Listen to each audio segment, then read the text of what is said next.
Hello, I bring you greetings from beautiful Georgian Bay in Canada, and I'm sorry not to be there in person.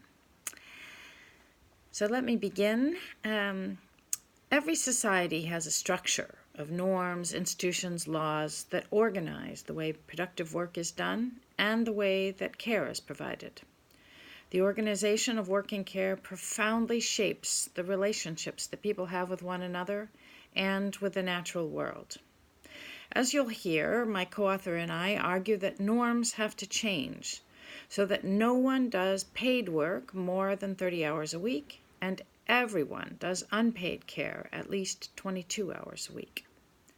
A useful definition of care is the relationships and activities involved in maintaining people on a daily basis and intergenerationally. It's quite all-encompassing. We believe that the embodied work of care teaches people to recognize their fundamental embodiment and their profound interdependence, not just with each other, but with all of creation. As Pope Francis has said, quote, "Our body itself establishes us in direct relationship with the environment and with other living beings." We think that in doing the daily work of care, we connect to our embodied nature and its interdependence. Everyone knows that every human society requires people to work to produce food, clothing, housing, and material goods, as well as non-material production such as modern financial transactions, lawmaking, and teaching. At some level, people also know that every society requires care to be provided to children, to the sick, the disabled, the elderly. And not only do all human beings pass through stages that require intense care, but everyone needs the everyday emotional care of attention, sympathy, shared joy, love, and friendship, as well as the daily basics of food, clothing, and shelter. And of course, just as societies have systems for organizing productive work, currently overwhelmingly through some version of the market, they also must have ways of organizing the care that humans need to survive and flourish.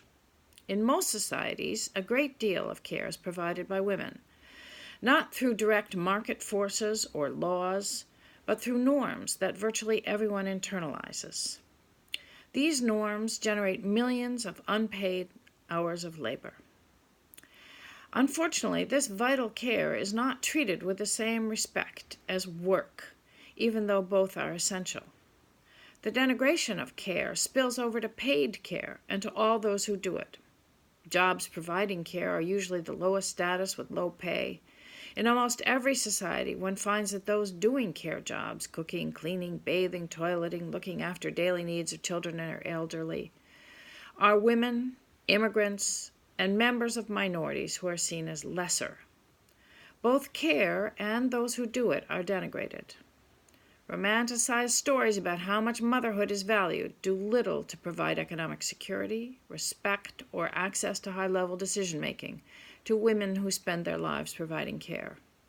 I should also note that almost everyone who studies care agrees that high-quality care requires skill and attention. The story that care is badly paid, when paid at all, because it requires no skill, is a story to cover up the complex beliefs, norms, and discrimination that sustains this pattern of low pay and low status. Now, the structure of work and care are interdependent. Whether the problem with work is long hours, or not enough jobs, or increasing prevalence of precarious work, or all of these together, work, compared to care, remains the source of status, power, and money. Today, I'm going to focus on the care side of the argument, but of course, people cannot devote a great deal more time to care unless the structure of work changes, and unless some basic economic security is provided. In order to truly thrive, societies must learn to value care and to organize work and care in ways that allow for their deepest values to be given effect. I'm going to begin now by noting some of the problems that arise from the current norms, and then what the new norms should be, and some of their benefits. So I begin with three pressing problems. problems of the current structure of work and care.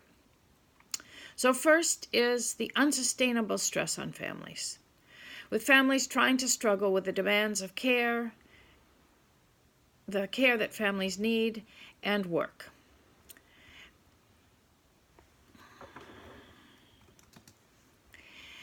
Again, whether the work problem is long hours of work, not enough income from work, long hours looking for work, chronic insecurity about work, or long hours commuting to work.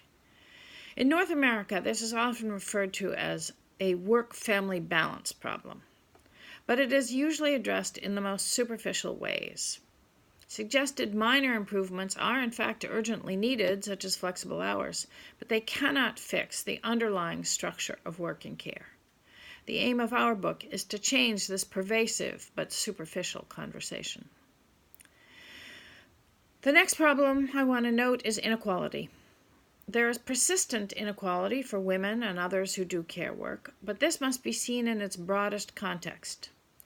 As long as the whole structure of care relies on categories of denigrated people, such as race, gender, immigration status, there can never be equality in the society.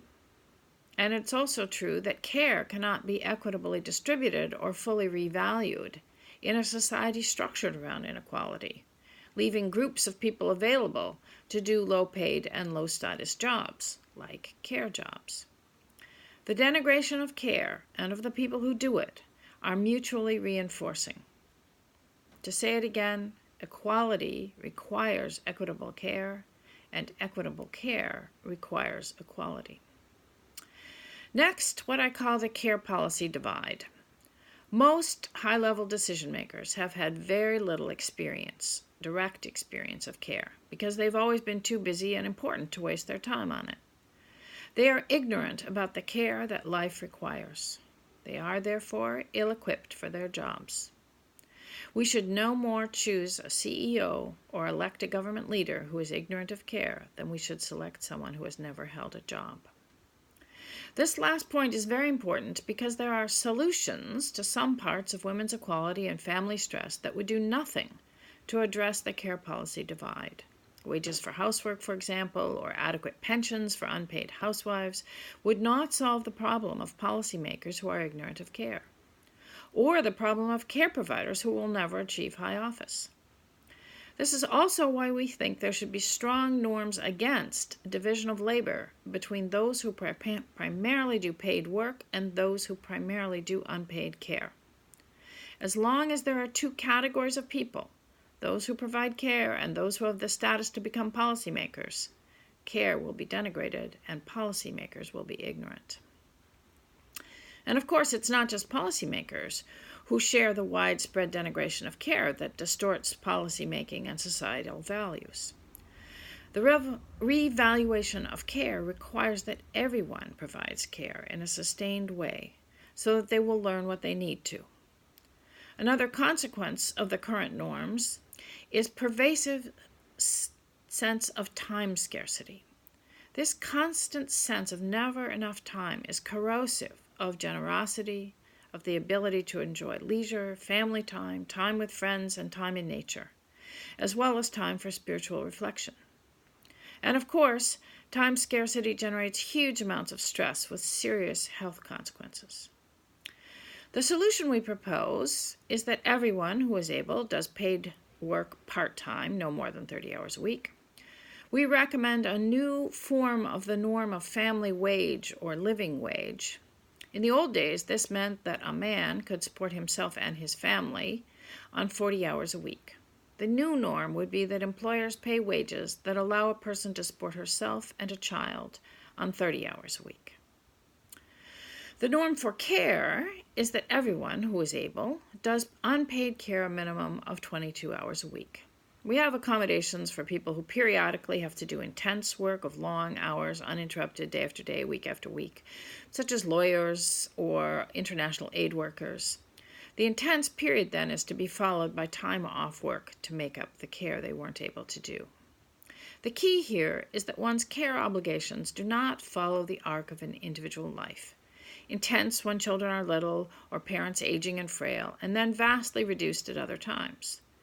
When the demands of one's immediate family and friends recede, one contributes care in one's chosen community of care, which might be a neighborhood or a place of worship, or a chosen group like a choir or a sports league. These commitments to care must be serious, enduring, and mutual, though not, of course, organized around quid pro quo exchange. At the most general level, everyone needs to care so that everyone can learn in an embodied, sustained way what the demands of care are, what its satisfactions are, and how care builds and sustains the relationships that matter most in life. Learning these things is essential to overcoming the pervasive denigration of care. I would note here that another set of deep presumptions tied to the denigration of care, and that is the Western tradition of political and moral thought has juxtaposed freedom to necessity. Freedom is where all the highest human values of creativity, heroism, even spirituality reside. Care falls into the realm of necessity. It is what is to be avoided, handed off to lesser others who are without the highest capacities that freedom brings forth: slaves, women, the working class, lesser races and nationalities. When everyone provides care regularly, we believe that people will learn that among the most important forms of freedom humans have are the choices we make about the relationships that matter to us. The relationships we then choose to nurture so that they thrive and nurture us in return. The embodied practice of care will also teach that those relationships extend to the natural world. Our care for the natural world, like our care for the humans we love, is not just a matter of recognizing that we are dependent on that natural world, but that our love, appreciation, and respect for it, like the people we love, grows out of our recognition of its own inherent value.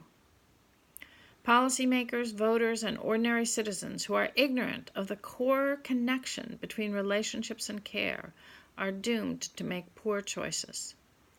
We believe societies must end the division between those who provide the care necessary for people, the planet, and the culture, and those who are seen as important policymakers, and thus too important to waste time on the care of daily maintenance.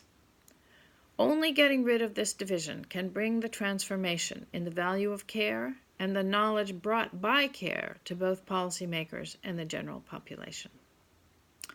So now I just want to list very briefly some of the other benefits of these new norms. We think they would bring a reduction in consumption along with a reduction in income and work hours. We think that would bring a capacity for good judgment, because good judgment is fostered by the ability to take the perspective of others. This ability is necessary to provide care well and can thus be learned by doing care. Among other things, people learn from care is humility and a tolerance for ambivalence, born from the reality that loving care often involves frustration, anger, and even resentment. Care providers also learn that responsibility and attentiveness are not the same as control. We have responsibilities for our own health and those in our care, but we cannot control it. Control is not a respectful relationship to either human beings or nature. While the norms of part-time for all are directed at human-to-human relationships, it is our hope, and we think reasonable expectation, that the transformation brought about by everyone engaging in sustained care and the reduction in time scarcity will also yield a deeper sense that human interdependence far exceeds human-to-human relationship. We are all embodied and embedded in a complex ecology we barely understand, and the well-being and moral legitimacy of human relational structures depends on a sustainable, respectful relationship with the rest of the natural world. I want to close by saying that if people aim to bring respectful care to nature and to culture, without attending to how daily care for people gets done, then that effort at transformation is likely to be based on abstractions and is unlikely to be either equitable or sustainable. Having everyone engaged in and learning from the daily practices of care is the foundation needed for transforming all our relationships.